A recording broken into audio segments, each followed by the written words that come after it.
Thank you, Roger. I'm grateful that you were able to step in until I could arrive. I'm glad I could help. I know how hard it was for you to leave the diamond operation on such short notice. South Africa is such a fascinating place.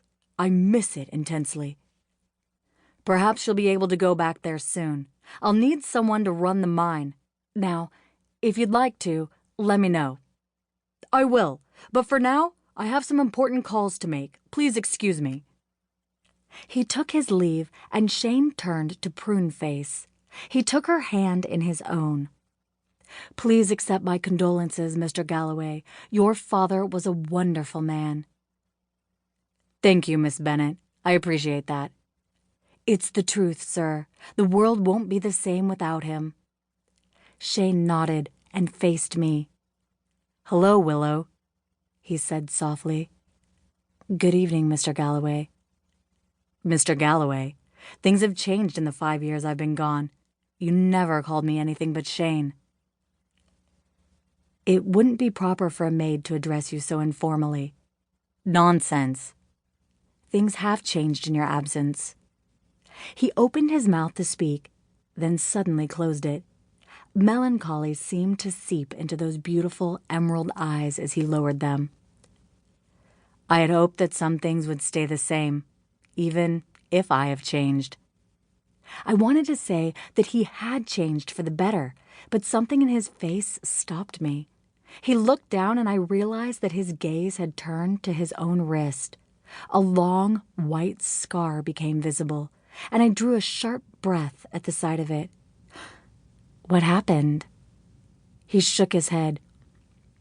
I had an accident last year. It's nothing to worry about. It looks like a nasty scar. Shane grinned as he hid the mark beneath his sleeve. Willow Forrest, ever the little nursemaid.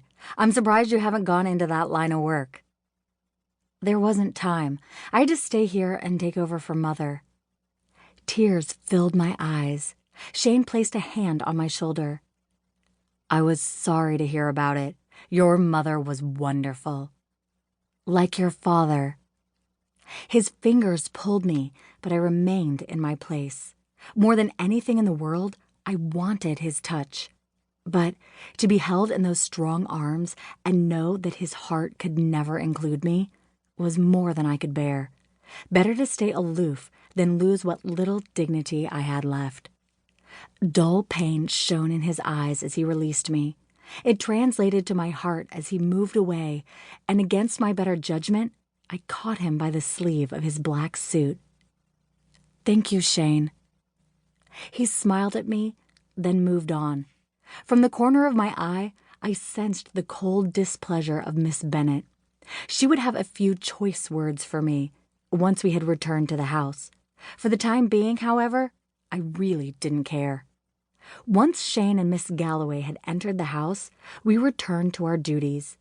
Final preparations were made for dinner, and because the occasion was a somber one, Shane's mother had decreed that no outside guests be invited.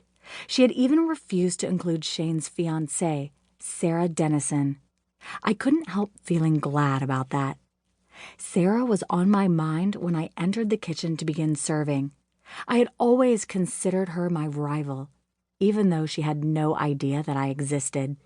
In every way, the thin blonde was my polar opposite, and I nursed a healthy hatred for her. Perhaps if I'd been thinking of my duties instead of her, my dress wouldn't have torn.